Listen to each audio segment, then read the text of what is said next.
Good morning, Momo Akwaba, Ahosepe Jumizido, or Honosomfo,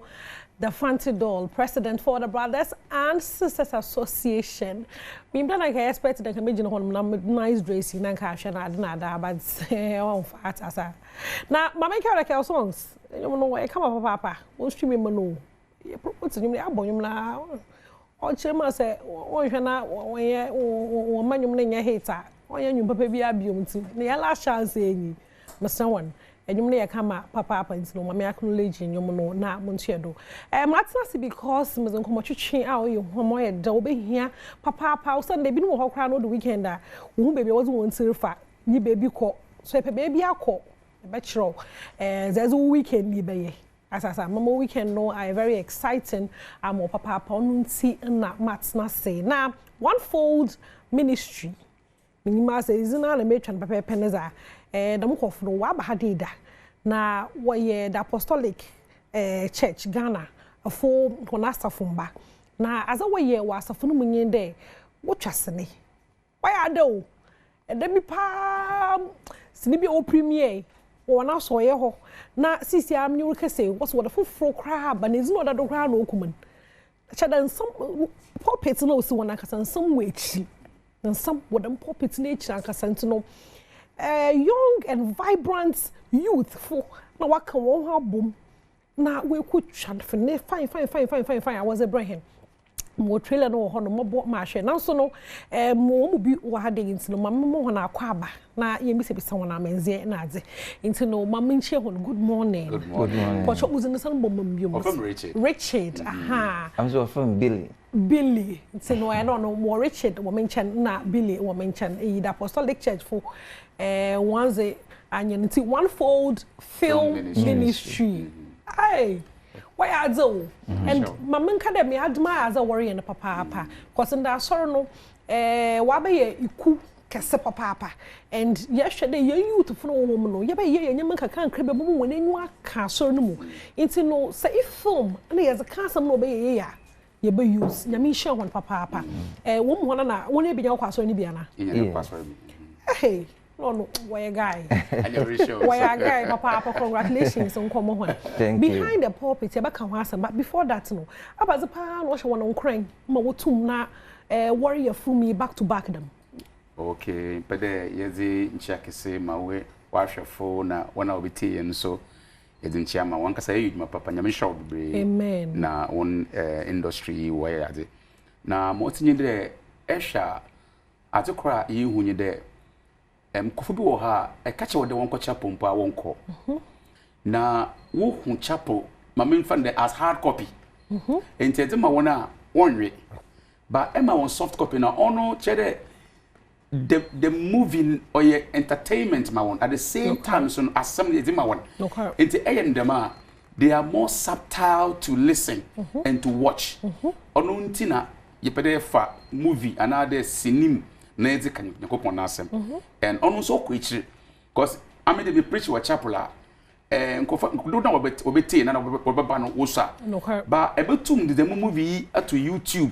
na wa kwechi obi so hwe nso a ono o hwe with a more relaxed heart ono na on my movie ministry ni no boy eden ha mka de no boy ne the cost of production ba me share the value of the ba because nkofo nya abotre na wo hwe we are looking at that as a channel and another vehicle no was Samara na Billy Ebeka within the years no edwuma ye worry watch Accra zaba so no mana impact ne ya abaze when ya dance bi na ze freedom nyeme we mana yes pajama dance fi impact movie what you share one food feminist or that ba asafunu is tremendous. Wow. Huge pa. Because any pepe what pay movie. Like but when the movie I did it's for we are didn't be them but as soon as I said no nipa nanka what pay there we enter into movie industry now when your opportunity no so chapel no ye da chapel no that I'm crampo as a personal testimony. Obi o but and be o cry na ne bas do be o pedo acting but ohwe the way acting na numu kissing na emiemi na ade no on baba ye but ohwe there asori dem na worry asori for no worry ya onyim da menya no onum na azinti no obama kwan ma ne ba nti no iya akwenye kase pa me Christopher a when waji acting ho the apostolic church Ghana nyame shira won papa because ode ye nyina ya find your way into the industry and I was say because me na ade dey anyu anyu so no so sing them mpade her trailer no mo hwan me say Charlie Christian movie pa no girls na masa gangster oya come ho papa into no and as some no osada yeto asam no osada yeka dan so no to de bia most me asam na e represent me into no na ye mpede ebotwa yenyu ahwe dan so no dem ro ti biara oya film no nkotezi apostolic church for one film one fold film ministry nyamisha ho papa chokole feel trailer no you know anyamu de ani bio Christopher Akade say kutu say bomb Richard Billy oya come up papa so that pulpit nature no some kodo wo hono papa some kodo papa Martin there every movie another every film we come out with no it has its doctrinal stance chede yedeba in some na ye kan once na dey moving of nyakompona sim on so asema orisi for instance there this in sorry doors which is not bad oyi but Martin there since I was a particular wa doors wa you hunkra mo papa in dodo na wo ba nyamejuma because it's a calling obima the focus should be on honoring onyankopon and na ebesum nyipa but dodo na wo be mu no wo pede wo som wo ne sika obi nyenti wa ba moving ministry mu ni there oba obey popular into push social media and oba ndema won fra wa ebre so dodo na wo fechi na wo ye nyama na wo di won ministry men drop ni yinala men drop because I say ba na ye bohwe mo men say from na my head yes ba na ya ba bohwe na mo ye benyi kakra de if you trailer no me would there you know one yana wa sorry dem yes a Silverbird bom ho komo kakra most there all our premieres there from the ba me yin wo sorry dem because it's not for profit but the year who there there's a need there what they trim and give it more of a larger social extension. Okay. Obi wo kade omba chapo dem de ba ye de Silverbird for no one the quality na ye da ban it can actually merit all those environments ono nti na ida ko ono so be de ye gbe mu so ma obi a ordinary lo ntu ba chapo botum wa ba Silverbird na nebusuafo in a more relaxed environment by ye ni entrim poli there nya kompa na asem behind the pulpit. Behind the pulpit nyamaro kodo wo ho na ye okosho no film mu oye 16 po be si Saturday enyi baby akoma me na awonkwa so dem Muslim be still ye boy he na bo na ato ho kakra kana Silverbird ho na ye regi biara ntine bomozan na bra na wo baji bibi kakra wo ko Silverbird ntine wo baji bibi kakra tiskasam no tena mo mama a standard no 120 standard there 120 yes and so VIP tickets no ye dey ma ebi mu te there wa ehun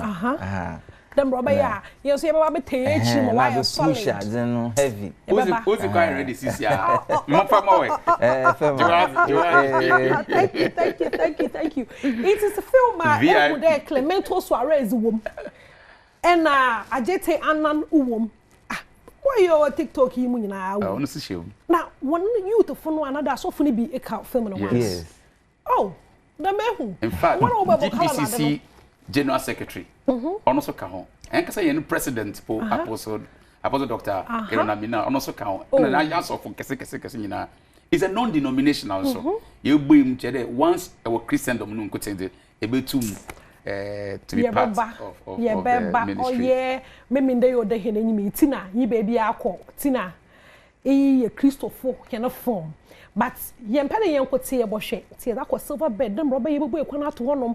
enyi gen wo date ehu wombra ati 16 fee ye ko Silverbird ne yakwa behind the pulpit so say pray for salvation, pray for escape from the befe gans wo mo che wonya jetru ho person na yenko hwe from no was Silverbird ma yes anu hwe biom e na catch first one no ye ji trailer ni biom na ye mresisi a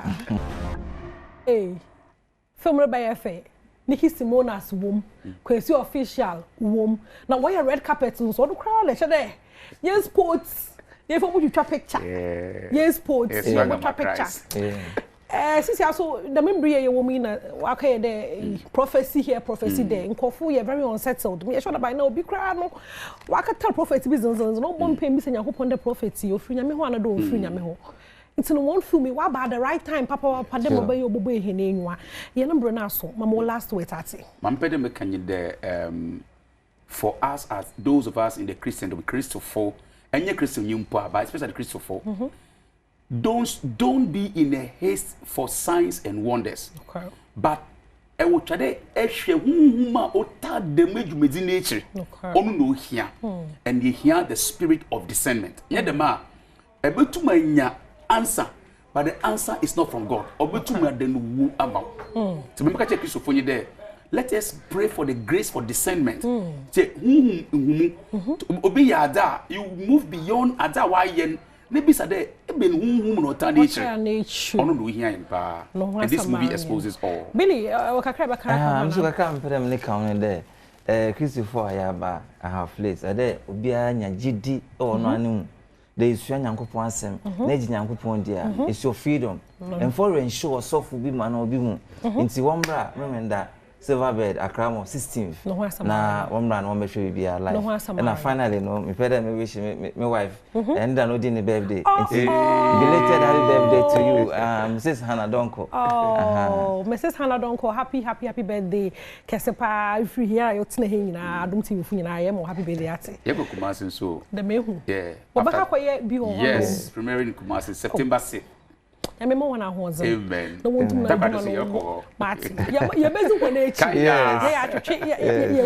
ya pedeze echi na monitor most na ma ba because ye nyina ye bo ma ya twe